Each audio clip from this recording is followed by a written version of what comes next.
Now, the Knicks this past offseason have actually reshuffled their cards and aligned themselves to be in a position in which they could possibly make a mid-season trade for perhaps a superstar player. Now, as we all know, this upcoming season, there's going to be available players like possibly Bradley Beal or even Damian Lillard.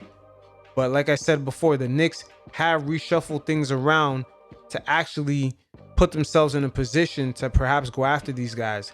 And what I mean by that is that even though we sign guys like Derrick Rose, Kemba Walker, Alec Burks, and Nerlens Noel to multiple year deals, this actually sets us up to actually match salaries to perhaps make a trade for a superstar. Especially when you combine this with the fact that the Knicks also reshuffled the deck on their draft picks.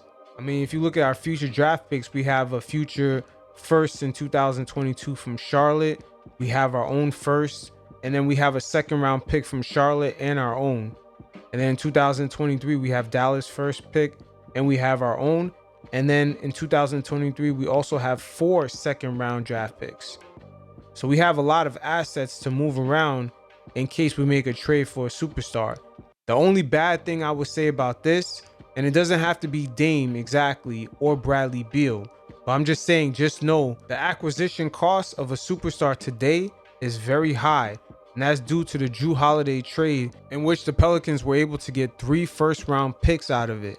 So ever since then, the cost of acquiring particularly a superstar is very high. You can look at the Anthony Davis trade, which 5 first-round picks, including current first-round picks, were traded. And the same thing occurred for the Paul George trade.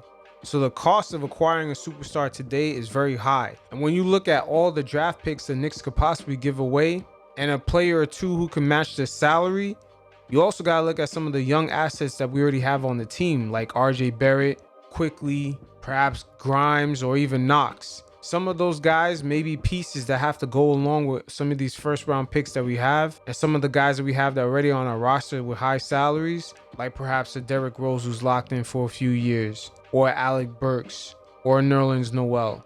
The package is going to be a combination of a few of these things.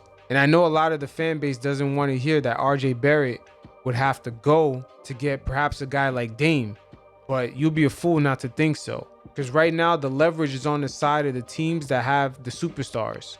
They're going to get a lot for them. So just keep in mind that if things begin to go left in Portland and we hear that Dame is on the trade block and the Knicks are interested, just don't be too shocked if RJ is on that list of assets to go along to get Dame. That comes with the territory. And like Fat Joe, he keeps saying, yesterday's price is not today's. That's usually true because today's price is always going to be a lot higher. So it is what it is.